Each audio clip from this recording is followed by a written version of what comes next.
Yes, muraho nshuti dukunda, nshuti mukurikirana rwa rubuga twaje rero tuje kubaganiriza, tuje kubabwira ibijyanye n'iyi minsi tugezemo. Murambona nzamutse umusozi kuko hari ibintu Imana yagiye itukorera, hari ibintu Imana yagiye ibana natwe mu kazi kacu ka buri munsi. Turazamutse rero nzanye inkuru, nzanye ikiganiro kivuga giti ese muvandimwe, twe duherutse gusaba ibikoresho bijyanye na kamera, bijyanye na mikoro, cyane ko urubuga ari urubuga ruvuga ijambo ry'Imana, ari urubuga dukoreraho dutangaza inkuru za Yesu Kristo, dutangaza ibintu bigiye bitandukanye. Mugenda mubona amavideo ahantu ko mujya mubona, nubwo bimwe bijya bivuga buhoro, ibindi bikavuga gake. Turashaka kugira ngo bavandimwe, nshuti mudukunda, mutuzamure, mudukorere like, subscribe, n'ubundi bufasha burakenewe. Ubufasha bujyanye n'amafaranga nabwo burakenewe. Murabizi ko iyo udafite amafaranga kugira ngo ugure bya bikoresho ntacyo biba bimaze. None rero nshuti mudukunda, twari tuzamutse umusozi tuje gusenga.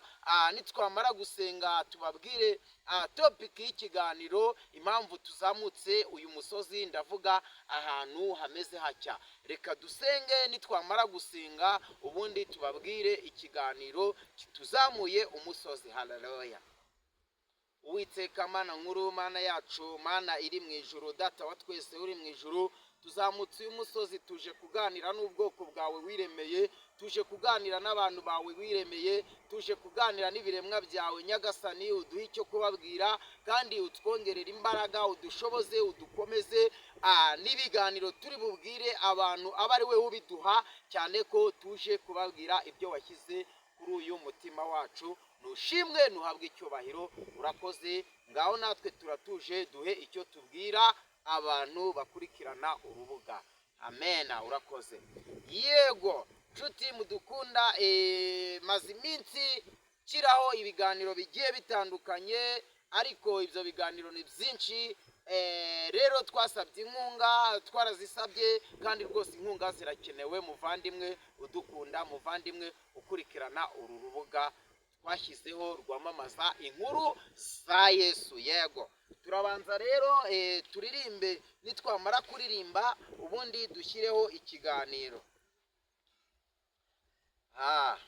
Murambona iki ni igitabo cy'imfashanyigisho gituma uririmba. Ni igitabo cy'indirimbo z'Imana, muri kukibona.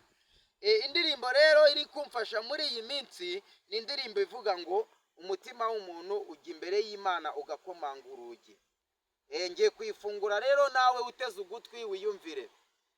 Umutima w'umuntu ujya imbere y'Imana ugakomanga urugi, ushaka kureba Imana. Impamvu rero nangiye nyinyuzemo hagati nuko ndirimbye ngo umutima w'umuntu ujya imbere y'Imana ugakomanga urugi, kuko hari ibyo uba ushaka, hari ibyo uba ukeneye.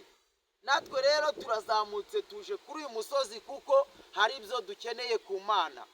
Ahari wenda nawe Imana yagukoreramo, yamara kugukoreramo ukaba hari icyo wakora kuri uru rubuga bita Izehe Yesu. Kuri uru rubuga muvandimwe, buriya rero ngiye kuganira namwe ku bintu bitatu.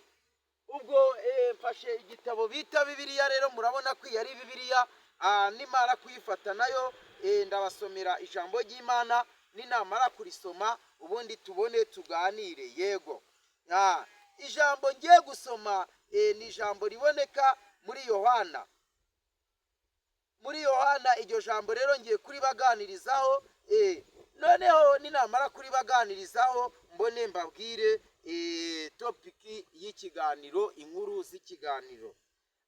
Muri Yohana hari ijambo rikunda kumumuriza. Ahari wenda nawe ryagukomeza, iryo jambo wenda nawe ryakubaka, iryo jambo wenda nawe hari aho ryagushyira, hari naho ryagukura. Yego, ngo iryo jambo ririmo riravuga ngo ibagarira ubwererezwa bwo mu ishyamba ese weho yabuzwa n'iki kutakwererera? Yabuzwa n'iki kutagufasha? Iryo jambo rero ni umuntu wari ufite ibibazo byari bikomeye, ibibazo byamurenze, ibibazo byari byinshi cyane, ariko yarahetse ikintu gikomeye cyane, yarahetse ikintu gifite kiremereye.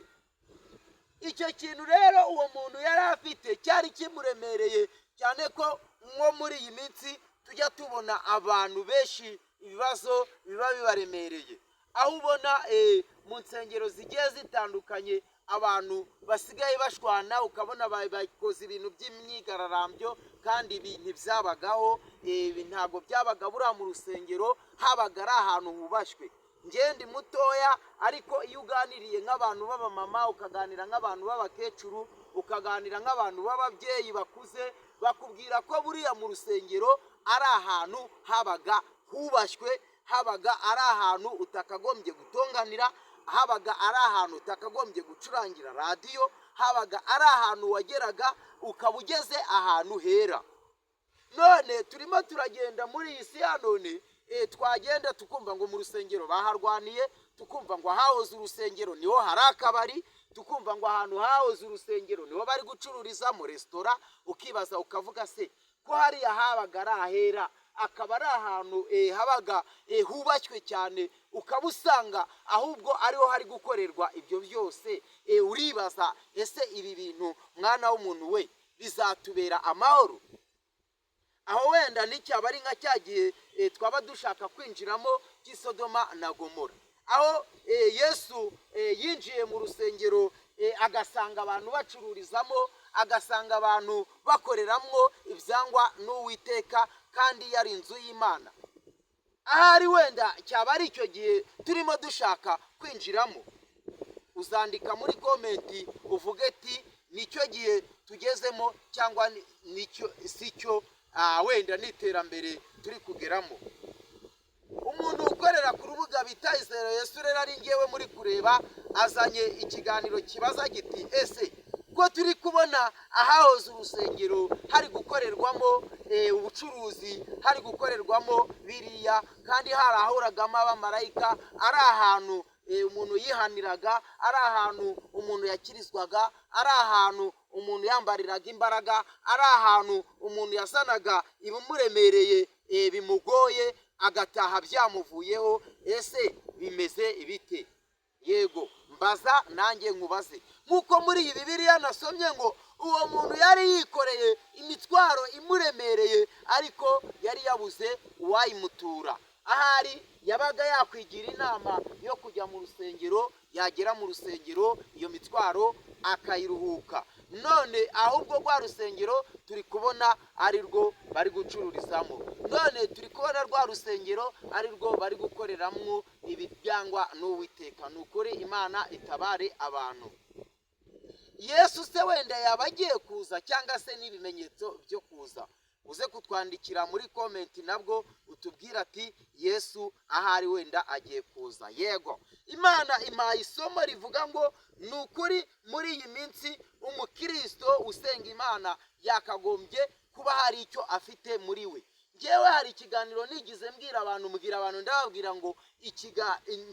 ndababwira ngo urusengero rwa mbere ni mu mutima.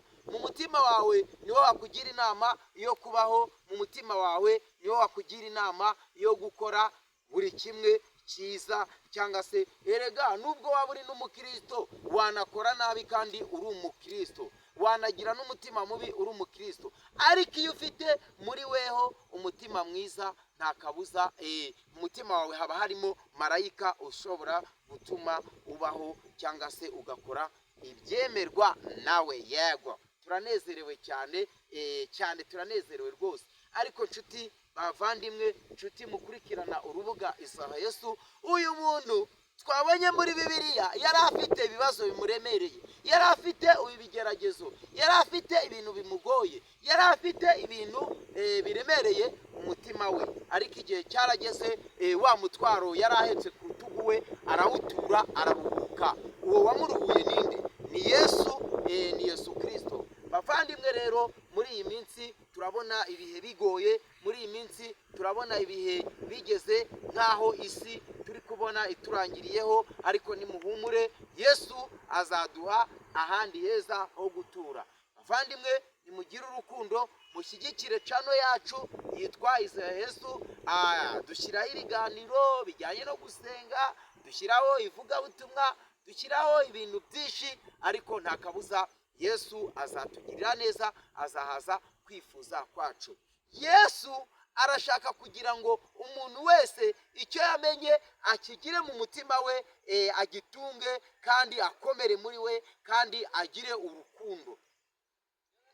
urukundo. Haleluya. Yego, duherutse kubona ahantu mu rusengero abantu barimo bashaka gushwaniramo. Natangiye mbabwira ko mu rusengero hari ahantu hubashywe, mu rusengero hari ahantu ho gukirira, mu rusengero hari ahantu ho kugira ngo umuntu akirizwe, hari ahantu ho kugira ngo umuntu yakire icyo adafite. None ubwo habayeho kurwanira, habayeho gufatinanira n'iki mu mashingo. Ntago bikwiriye, ahubwo birakwiriye. Imana n'ukuri izabahana. Hoya, nimube mugire urukundo, ariko mbere na mbere umuntu agire agakiza, umuntu agira agakiza. Ahari urusengero ho kubera rwaserera, ahari urusengero ho kubera ibibazo, ahubwo nk'uko mbere umuntu yageraga mu rusengero akakirira, umuntu yageraga mu rusengero icyo adafite akacyakira, nk'uko twabonye ko uriya muntu yari yikoreye umutwaro umuremereye,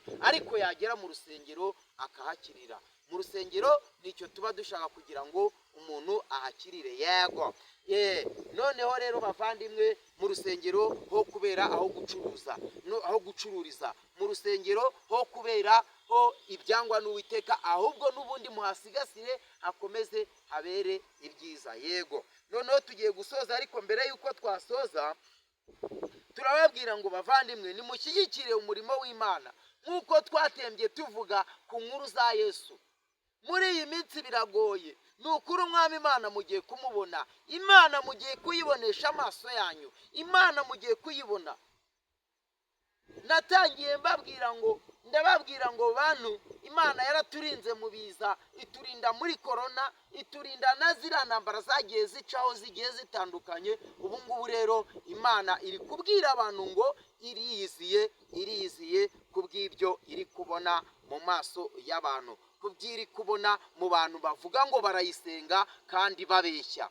Imana rero iriyiziye, mugiye kuzayibona n'amaso yanyu, ariko buri wese icyo yakiriye muri we acyakire. Haba umumama, iba ari umukristo, nagumana agakiza ke agasigasire. Haba umwana mutoya, nagumana agakiza ke agasigasire. Haba umupapa, nagumana agakiza ke agasigasire, kuko uko Yesu yagiye ni nako azagaruka. Merutse kubwira abantu ngo Yesu yari yicaranye n'abigishwa be, baganira, bari gusangira, bagiye kubona babona ngo aragiye, arazamuka, babona aratumbagiye, aragiye. Bavandimwe, nshuti mudukurikirana, uko yagiye Yesu ari kumwe n'abigishwa we, n'ubundi ni nako azagaruka. Yego, ntago mba nzana ibi biganiro kuri uru rubuga ndi gukina, ntago mba nzana ibi biganiro kuri uru rubuga ndi gutera waraza, ahubwo ndi kukubwira ngo zamukira wumve ijambo ry'Imana rijye rigira aho rigukura n'aho rigushyira. Umwami Imana aragukeneye, umwami Imana yifuza kukugirira neza. Yego, hari abantu benshi bagiye bavuga ijambo ry'Imana rimwe bakarizira, hari abantu benshi bagiye bavuga ubuhanuzi, none buri gucaho buri gutambuka. Twagiye tubwira abantu ko insengero zizafungwa, zimwe na zimwe barazifunze. Twagiye tubwira abantu ko insengero zimwe na zimwe zizacururizwamo, none biri gukorwa. Twagiye tubwira abantu ko insengero zimwe na zimwe ahari ku ruhimbi bazahashwanira, none biri gukorwa. Bavandimwe, uko ni ukuza kwa Yesu, ibyo ni ibimenyetso. Hasigaye rero impanda. Ni mukuri mukomeze musenge, mwegere Yesu, mushake ubwiza bw'Imana, Yesu azabagirira neza. Tugiye gusoza, ariko mbere y'uko twasoza, muntu ukurikirana urubuga Izera Yesu, dushyigikire ibi biganiro, mujye mubisangiza abandi. Ntabwo tuba tubeshya, murambona ko aha hantu ndi hejuru ku musozi, Imana yanumye ku bantu, Imana yanumye ku bamama, yambwiye ngo ningende mbwira abamama ngo mu kazi kabo ka buri munsi, iyo uri umukristo ubaha bagenzi bawe.